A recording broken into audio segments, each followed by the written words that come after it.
Hello YouTube, I'm Megumi Mary, the transgender gamer girl who can't film from the same location twice. It's just completely against my code, filming from yet another new location. So, yep. Let's talk about Banjo Kazooie!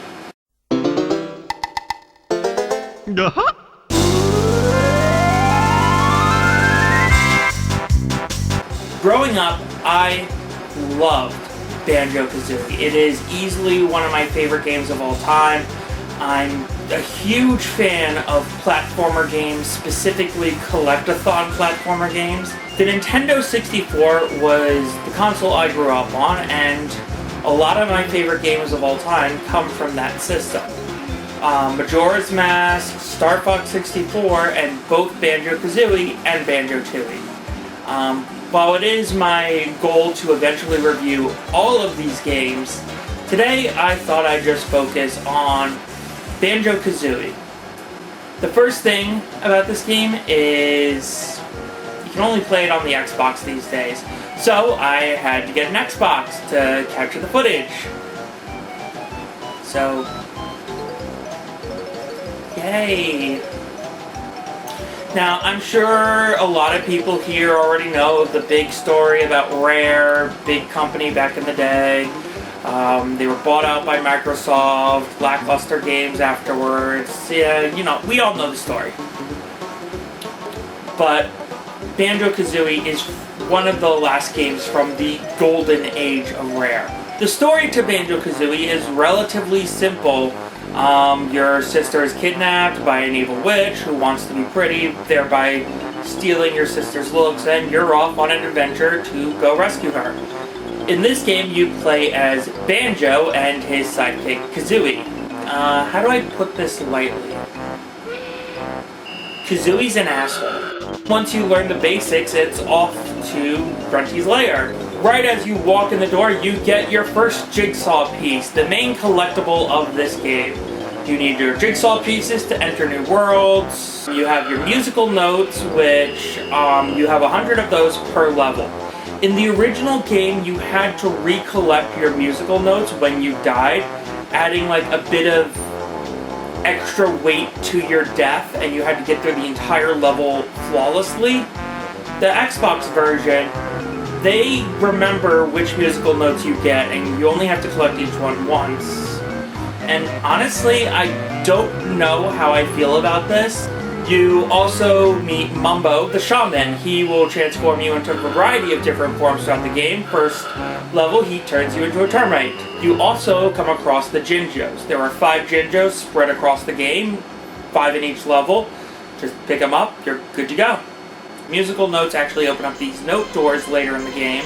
You know, that's pretty much it with the main collectibles. You also have your eggs, red feathers, gold feathers, which are used as ammo for your different moves. So that's pretty much the game in a nutshell. You know, you got your basic, hey, I need a thing, get me the thing and I'll give you a jigsaw piece. And, you know, it's pretty much a lot of that throughout the entire game. Not really much diversion. It's either play a mini game, do a fetch quest, help me out with this thing where you have to use one of your existing moves. There's a couple races, stuff like that. It's honestly very standard stuff, but it's fun. And then you've got the quiz game level at the end. This thing sucks.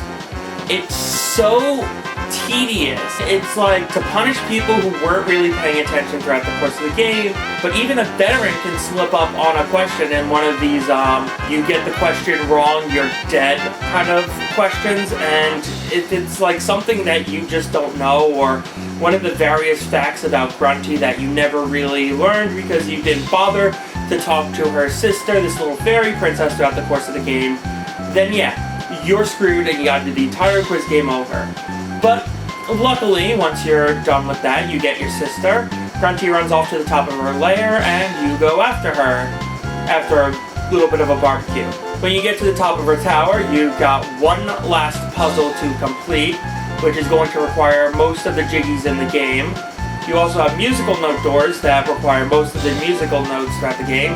And what these will do is that they'll top off your eggs, they'll top off your red feathers, they'll top off your gold feathers. There's also one last note door that has a puzzle behind it that gives you double health. As far as the final battle with Gruntilda is concerned, it's really solid. There are very few games that the final boss fight really does feel like a culmination of everything you learned throughout the game. You're going to have to use almost every single ability, from beak bomb to flying to shooting eggs to your invulnerability. After you beat Grunty, you get a little tease for the sequel, Banjo Kazooie. If you're playing the Xbox version of this game, you can actually get the stop and swoop items, which I actually really like this feature of the Xbox versions. Growing up, the stop and swoop items were like this really big enigma. You can easily see the ice key the first time you're playing through Freeze Easy Peak, but you can't get to it. And it's just always been like a thing that bothered me, like, how do I get to this? And then when you finally do get the 100% ending, and they reveal that it's actually a stop and swoop item for the second game, it's really cool. There are also other goodies throughout the levels that you can get in the Xbox 360 version, and all of them are really solid. They each have effects that carry over to Banjo Kazooie or Banjo Kazooie Nuts and Bolts, which I'll get to that one eventually. Banjo Kazooie is pretty simple in the execution, but it provides a lot of hours of fun. It's just a really good game to just sit back, relax, and play. And honestly, I love those kind of experiences.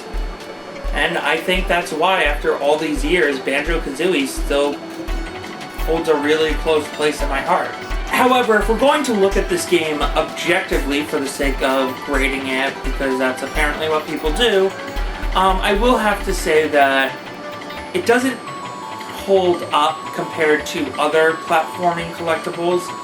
Don't get me wrong, it's really solid, easily one of the best games in the Nintendo 64 library, and I highly recommend a play of it. But as far as the overall game is concerned, I would have to grade it as a B+, maybe just a solid B range.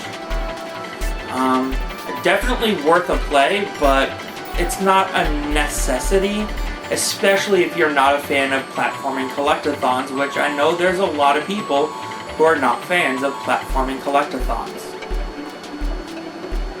Well, that's been my review of Banjo Kazooie. Thank you all for watching. Don't stop being awesome.